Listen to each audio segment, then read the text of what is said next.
Good morning students. मैं हूँ Rajwinder ma'am और आज 7th क्लास को आपकी रीडर बुक का मैं फर्स्ट पार्ट करवा रही हूँ। फर्स्ट हमारी पोएम है जिसका नाम है मत बांटो इंसान को। इस पोएम में बताया गया है कि हमें किस प्रकार एक दूसरे से मिलजुल कर रहना चाहिए, क्योंकि भारत देश जो है इसमें बहुत सारे धर्म हैं, बहुत सारी भाषाएं हैं, अलग अलग संप्रदाय हैं। तो सभी लोगों को आपस में किस प्रकार मिलजुल कर भाईचारे की भावना से रहना है, ये संदेश इस कविता में दिया गया है। तो फर्स्ट स्टैंजे में है, मंदिर मस्जिद गिरजा घर ने बांट लिया भगवान को, धरती बांटी सागर बांटा, मत बांटो इंसान को। अब इसमें कवि कह रहे हैं कि मंदिर मस्जिद गिरजाघर, मंदिर आपको पता है हिंदुओं का पूजा स्थल है, मस्जिद मुस्लिम भाईचारे का जो पूजा स्थल है, गिरजाघर ईसाई धर्म का पूजा स्थल है। तो कवि कह रहा है कि इंसानों ने क्या किया है, क्योंकि हिंदू लोग कहते हैं कि मंदिर में भगवान का निवास है, मस्जिद में मुस्लिम लोग मानते हैं कि उनके अल्लाह का निवास है, और गिरजाघर में ईसाई लोग मानते हैं कि गॉड का निवास है, गॉड वहां पर रहता है। तो इस प्रकार वो कह रहे हैं कि भगवान, हम सब बिल्कुल संदेश देते हैं कि भगवान एक है, लेकिन हम फिर भी क्या करते हैं, भगवानों को हमने इस प्रकार से अलग अलग भवनों में, अलग अलग इमारतों में बांट दिया है। और कहता कि धरती बांटी सागर बांटा, इंसानों ने क्या किया है, अलग अलग देशों ने मान लिया कि ये हमारी बॉर्डर लाइन है, हमारी सीमा है, यहाँ तक हमारा देश है, और बिना उनकी परमिशन के हम उनकी धरती में प्रवेश नहीं कर पा रहे। और सागर जो है वो भी बांट लिए इंसानों ने कि ये हमारे देश का यहाँ तक एरिया है सागर का। तो वो इसीलिए कह रहा है कि हमने धरती भी बांट ली, सागर भी बांट लिए, भगवान भी बांट लिया, लेकिन कहते हैं कि मत बांटो इंसान को, इंसानों को मत बांटो, उनको एक ही रहने दो, क्योंकि हमारा भगवान एक है, हम सब एक परमात्मा की औलाद हैं। तो फिर हम इंसान अलग अलग कैसे हो सकते हैं। सेकंड है, अभी तो राह शुरू हुई है, मंजिल बैठी दूर है, उजियाला महलों में बंदी, हर दीपक मजबूर है। इसमें कवि कह रहा है कि अभी तो राह होती है, रास्ता, मंजिल क्या है, जो हमारा एम है, जहां पर हमने पहुंचना है, वो हमारा जो लक्ष्य है वो अभी बहुत दूर है। कहते अभी तो हमने रास्ते पर चलना ही शुरू किया है, अभी तो हमारा रास्ता बहुत दूर है, हमारी मंजिल बहुत दूर है जहां पर हमने पहुंचना है। उजियाला महलों में बंदी, हर दीपक मजबूर है। उजियाला मैंने क्या होता है, रोशनी, बंदी मैंने कैदी, मजबूर होना, लाचार होना, जब हमारा कोई वश ना चले, तब वो कवि कह रहा है कि जो रोशनी है वह तो महलों में बंद है, कैद है, और जो दीपक हैं जिन्होंने रोशनी करनी है वो मजबूर हैं। यहाँ पर उन लोगों की बात की गई है जो शिक्षा की रोशनी के अभाव में मजबूर हैं और कुछ भी नहीं कर पा रहे। मिला न सूरज का संदेश, हर घाटी मैदान को, धरती बांटी सागर बांटा, मत बांटो इंसान को। अब कवि कह रहा है कि जो सूरज का संदेश है, संदेश मैंने क्या होता है, पैगाम, जो हमने किसी को पैगाम देना है, हम किसी तक कोई अपना विचार पहुंचाना चाह रहे हैं, वो। घाटी क्या होती है, जो चारों तरफ ऊंचे ऊंचे पहाड़ हों और बीच में जो धरती होती है वो घाटी होती है। तो वहां पर क्या है, सूरज की रोशनी डायरेक्ट नहीं पहुंच पाती है।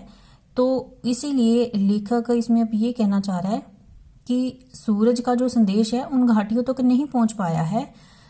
धरती बांटी सागर बांटा, मत बांटो इंसान को। अब तुम लोगों ने क्या है, धरती को भी बांट दिया है, सागर को भी बांट दिया है, तो इंसानों को मत बांटो।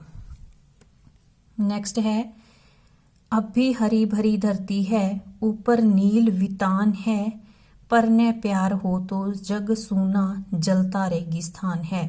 इसमें कवि कह रहा है वितान होता है हमारा आसमान, रेगिस्तान, रेगिस्तान क्या है, राजस्थान का ऐसा इलाका जहां पर जैसे हमारे यहाँ तो राजस्थान का इलाका हम बताएंगे, लेकिन रेगिस्तान वैसे होता है जहाँ पर बहुत ज़्यादा गर्मी पड़ती है और पानी वगैरह की कमी होती है, पेड़ पौधे नहीं होते हैं, तो वहाँ पर गर्मी बहुत ज़्यादा महसूस होती है, एक तरह से जैसे आग बरस रही हो, तो ऐसा वहाँ पर मौसम रहता है। तो इसमें कवि कह रहा है कि हरी भरी धरती है, हमारी, और ऊपर क्या है, नीले रंग का हमारा आसमान है। पर न प्यार हो तो जग सूना जलता रेगिस्तान है। कहते लेकिन अगर हरी धरती जितनी मर्जी हो, नीला आसमान हो, लेकिन अगर संसार में प्यार नहीं है तो वहां पर नफरत की आग जो है वो रेगिस्तान की आग की तरह लगती है। नेक्स्ट है, अभी प्यार का जल देना है, हर प्यासी चट्टान को, धरती बांटी सागर बांटा, मत बांटो इंसान को। अब कवि कह रहा है कि अभी तो हमने प्यार रूपी पानी जो है वो सारी दुनिया को देना है। हर प्यासी चट्टान का मतलब क्या है, यहाँ पर चट्टानें होती हैं जो पत्थर होते हैं, तो पत्थर पानी नहीं पीते हैं। यहाँ पर उसने सिर्फ एक एग्जाम्पल लिया है कि हमने हर इंसान जिसका मन जो है पत्थर की तरह है, जो दूसरों को अपना नहीं मान रहा, लेकिन उसको हम इतना प्यार और स्नेह देंगे कि वो हर इंसान से प्यार करने लगे। मतलब वो चट्टान को पानी देने का इस यहाँ पर अर्थ है कि हम इस इंसान के दिल को इतना पिघला देंगे प्यार और स्नेह के कि वो सबसे स्नेह करने लगेगा। फिर वही कि धरती बांट दी है आपने, सागर बांट दिया है, लेकिन इंसानों को आपस में मत बांटो। लास्ट इसमें अब आगे है हमारा, साथ उठे सब तो पहरा हो, सूरज के हर द्वार पर, हर उदास आंगन का हक हो, खिलती हुई बहार पर।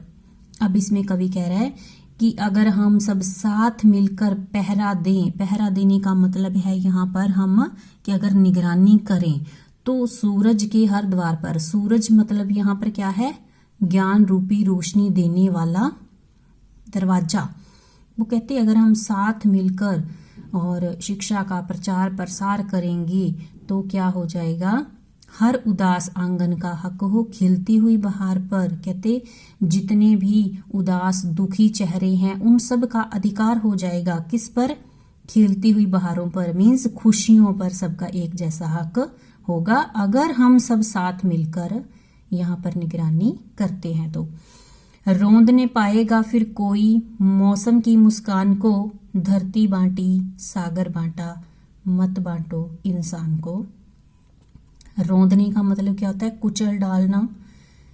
तो यहाँ पर कवि कह रहा है कि फिर कोई भी व्यक्ति, किसी भी इंसान की जो मुस्कुराहट है, उसके सुख हैं, उनको दबा नहीं पाएगा, उनको खत्म नहीं कर पाएगा। धरती बांटी सागर बांटा, मत बांटो इंसान को। अगर आप लोग, हमने धरती बांट दी है, सागर को बांट दिया है, समुद्रों को बांट दिया है, पानी तक को बांट दिया है हमने कि ये हमारे देश का पानी है, ये आपके देश का पानी है, ये धरती हमारी है, यहाँ तक जीवों को भी बांट दिया, जो पानी में रहने वाले जीव हैं वो भी बंट चुके हैं। तो सब कुछ बंट चुका है संसार में। तो कवि इसलिए कह रहा है कि अब हम इंसानों को आपस में मत बांटो, क्योंकि हम सभी एक ही परमात्मा के बनाए हुए इंसान हैं, एक ही हमारी धरती है। हम सबको मिलजुल कर प्यार की भावना से रहना चाहिए। इससे हमें शिक्षा भी यही मिलती है कि हमें भेदभाव भुलाकर आपस में प्रेम से रहना चाहिए। तो अब इसके मैंने आपको